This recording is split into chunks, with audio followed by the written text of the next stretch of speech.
بدبخت نہیں ہے جو اللہ کے حضور جھکنا بھی نہیں جانتا۔ فجر کی اذان ہو رہی ہے اور وہ سو رہا ہے، ظہر گزر گئی کھیل کود میں لگا ہے، عصر گزر گئی وہ اپنے کاروبار میں منہمک ہے، مغرب عشاء گزر گئی اس کو خبر بھی نہیں۔ 5 نمازیں 5 اوقات میں گزر گئی اور اس کا سارا وقت غفلت میں گزر گیا۔ کیسے چین کی نیند آ گئی، کیسا مسلمان ہے، کیسا کلمہ گو ہے۔ اللہ کے حضور سجدہ ریزی کی سارا دن توفیق نصیب نہیں ہوئی، پھر اگلا دن بھی یوں گزر گیا، زندگیاں گزر جاتی ہیں، توفیق سجدہ نصیب نہیں ہوتی۔ اس شخص سے بڑا بدبخت کوئی نہیں جس کو اللہ کے حضور جھکنا نصیب نہیں ہوتا۔ اور یہ بات ذہن میں رکھیے گا، اللہ جب کسی سے ناراض ہوتا ہے تو رزق بند نہیں کرتا، اس کے لیے آب و دانے کی بندش نہیں کر دیتا، اس کے دیگر ضروریات روک نہیں لیتا، اس کو ہر کچھ بہم پہنچ رہا ہوتا ہے، لیکن اللہ کسی سے ناراض ہو سجدے کی توفیق چھین لیتا ہے۔ بندہ سمجھتا میں نماز نہیں پڑھتا، میاں تو کون ہے، تجھے توفیق سجدہ ہی نہیں دی جا رہی، تو نے اللہ کو ناراض کر لیا ہے، وہ تجھے اپنی چوکھٹ پہ بلاتا ہی نہیں، اپنی دہلیز پہ تمہیں حاضری کا اذن ہی نہیں دے رہا۔ تو اس سے معافی مانگو اور 5 گانا باجماعت نماز شعار زندگی بناؤ۔ اللہ کے محبوب علیہ السلام نے ارشاد فرمایا، حضرت انس رضی اللہ تعالی عنہ کی مرویات سے ہے، صحیح بخاری میں یہ حدیث موجود ہے کہ آقا کریم نے ارشاد فرمایا، ان احدکم اذا صلی ینادی ربہ، تم میں سے جب کوئی شخص نماز پڑھتا ہے تو وہ اپنے رب سے سرگوشیاں کر رہا ہوتا ہے، یہ اپنے رب سے ہم کلام ہونا ہے۔ حضرت سہل بن عبداللہ تستری کسی جنگل میں رہتے تھے، کچھ لوگ انہیں ملنے گئے تو کسی نے پوچھا واپسی پہ کہ حضرت یہاں تنہائی میں دن اور راتیں کیسے کاٹتے ہو؟ تو حضرت سہل نے کہا تمہیں کس نے کہا ہے میں تنہا رہتا ہوں؟ کہا کسی نے کیا کہنا تھا، ہم خود دیکھ رہے ہیں آپ تنہا ہیں۔ فرمایا تم نے غلط دیکھا، میرا جب اس سے باتیں کرنے کو جی چاہتا ہے تو میں نماز کے لیے کھڑا ہو جاتا ہوں، اور جب اس کی باتیں سننے کو جی چاہتا ہے تو قرآن کھول کے بیٹھ جاتا ہوں، کبھی اپنی سناتا رہتا ہوں کبھی اس کی سنتا رہتا ہوں۔ تمہیں کس نے کہا میں تنہا رہتا ہوں؟ میں تو دم دم اپنے رب کے ساتھ رہتا ہوں۔ تو جو نماز پڑھتا ہے وہ اپنے رب سے سرگوشیاں کرتا ہے، وہ اپنے رب سے بات کرتا ہے، اپنے رب سے ہم کلام ہوتا ہے۔ تو خوش نصیب لوگ جنہیں 5 گانا نماز نصیب ہوتی ہے، اور پھر اگر اس کے آداب کی رعایت کے ساتھ نصیب ہو، نماز پڑھنے کا جو انداز ہے وہ نصیب ہو جائے، جیسا کہ حدیث احسان میں ہے، جبریل امین نے حضور سے کچھ سوال کیے تھے، ان میں سے ایک سوال تھا حضور احسان کیا ہے؟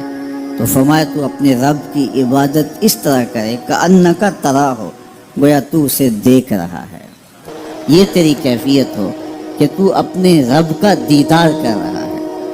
اللہ اکبر۔ حضرت سیدنا علی المرتضیٰ رضی اللہ تعالی عنہ سے کسی نے پوچھا کہ جس رب کی عبادت کرتے ہو کبھی اس کو دیکھا بھی ہے، کبھی اس کیفیت سے بھی گزرے ہو؟ تو فرمایا لم اعبد ربا لم اراہ، جب تک دیکھتا نہیں سجدہ ہی نہیں کرتا۔ تو اپنے رب کی عبادت ایسے کرو کہ تم گویا اسے دیکھ رہے ہیں، اور اگر یہ کیفیت تمہاری پیدا نہیں ہوتی تو کم از کم اس کیفیت میں آؤ کہ تمہارا رب تمہیں دیکھ رہا ہے، اور یہ تصور بھی کون سا کم ہے کہ میرا مالک مجھے محبت کی نگاہ سے دیکھ رہا ہے۔ اس تصور میں سرشاری طاری ہو جاتی ہے کہ میرا مالک مجھے دیکھ رہا ہے، تو وہ انتہائی کیفیت ہے کہ اپنے رب کی عبادت اس طرح کرو کہ گویا تم اسے دیکھ رہے ہو، اور اگر وہ کیفیت طاری نہیں ہوتی تو اس کیفیت پہ ڈوب جاؤ کہ وہ تمہیں دیکھ رہا ہے۔ اگر یہ کیفیت بھی نصیب ہو جائے تو نماز کی لذت نصیب ہو جائے، نماز کا سرور نصیب ہو جائے، نماز کا حظ پیدا ہو جائے۔ میں نے ایسے لوگ بھی دیکھے ہیں مسجد کی ہمسائیگی میں ہوتے ہیں، نماز کی توفیق نہیں ہوتی۔ بعض اوقات یہ دیکھنے میں آتا ہے کہ کوئی جنازہ ہو جاتا ہے تو ظہر کے بعد جنازہ ہے، عصر کے بعد جنازہ ہے، تو گھر بالکل مسجد کے قریب ہے، تو ظہر کے بعد میت اٹھائی جائے گی، تو سب وضو سے ہوتے ہیں، تو نماز کا وقت ہوا تو سب مسجد میں چلے گئے کہ نماز پڑھیں، اس کے بعد جنازہ اٹھائیں گے، اور بے نمازی ادھر ادھر گلیوں میں منہ چھپاتے پھر رہے ہوتے ہیں۔ وضو بھی کیا ہوا ہے رسمن، لیکن مسجد میں جانے کی توفیق نہیں مل رہی۔ وہ سمجھتے ہیں ہم نہیں جا رہے، میاں تمہیں کوئی بلا ہی نہیں رہا۔ اتنے بد نصیب ہو، جنازہ بھی تم اللہ کے لیے نہیں پڑھنے آئے، وہ بھی کسی کے دکھلاوے کے لیے آئے۔